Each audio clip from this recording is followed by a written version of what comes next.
കുറഞ്ഞ ചെലവിൽ അത്യാധുനിക ആരോഗ്യ പരിരക്ഷ. MCS hospital, we take care of your health. Muvattupuzha വിദ്യാഭ്യാസ ജില്ലാ അധ്യാപക കലാസാഹിത്യ മത്സരം നടത്തി. വാർഡ് കൗൺസിലർ രാജശ്രീ രാജു പരിപാടി ഉദ്ഘാടനം ചെയ്തു.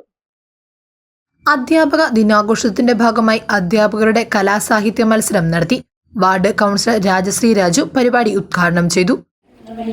കഴിഞ്ഞ വർഷം സെപ്റ്റംബർ 5-ാം തീയതി ഞാൻ അധ്യാപക ദിനം ആചരിക്കാനായിട്ട് കുറച്ച് വീടുകളിലൊക്കെ പോയി കൊടുക്കുകയായിരുന്നു. ചെറിയൊരു ദേഹാസ്വാസ്ഥ്യം ഉണ്ടായ കാരണം ബാക്കി ടീച്ചേഴ്സിന് കൊടുക്കാൻ പറ്റിയില്ല. വാർഡ് ഗ്രൂപ്പിൽ അത് അറിയിച്ചു. അതുപോലെ തന്നെ ഈ വർഷവും വളരെ ഭംഗിയായിട്ട് ചെയ്യണമെന്ന് ആഗ്രഹമുണ്ട്.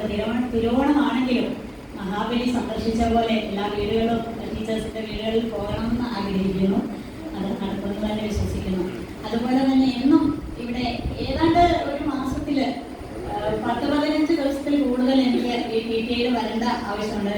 നമ്മുടെ ഷിയാസ് സാർ എല്ലാ കവികളുടെ ഒക്കെ ജന്മദിനം വളരെ ഭംഗിയായിട്ട് ഇവിടെ ആചരിക്കാറുണ്ട്.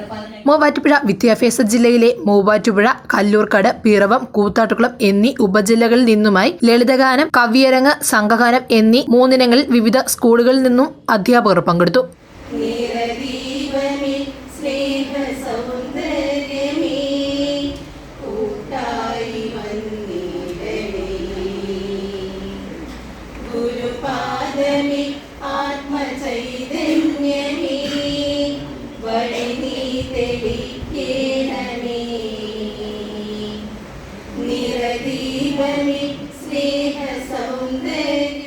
വിദ്യാഭ്യാസ ജില്ലയിൽ നിന്നും 1ാം സ്ഥാനം കരസ്ഥമാക്കിയവർ റവന്യൂ ജില്ലാ മത്സരങ്ങളിൽ വിദ്യാഭ്യാസ ജില്ലയെ പ്രതിനിധീകരിച്ച് പങ്കെടുക്കും. യോഗത്തിൽ മൂവാറ്റുപുഴ ജില്ലാ വിദ്യാഭ്യാസ ഓഫീസർ സലാലുദ്ദീൻ പുല്ലത്ത്, വിവിധ സബ് ജില്ലാ AEOമാരായ Sajeev MB, Jayasree TV, Rajesh KM, Sreekala K, HM forum secretary Shaji Varghese, TTI principal in charge Shiyas PS, programme committee convener Kabeer PA എന്നിവർ പ്രസംഗിച്ചു.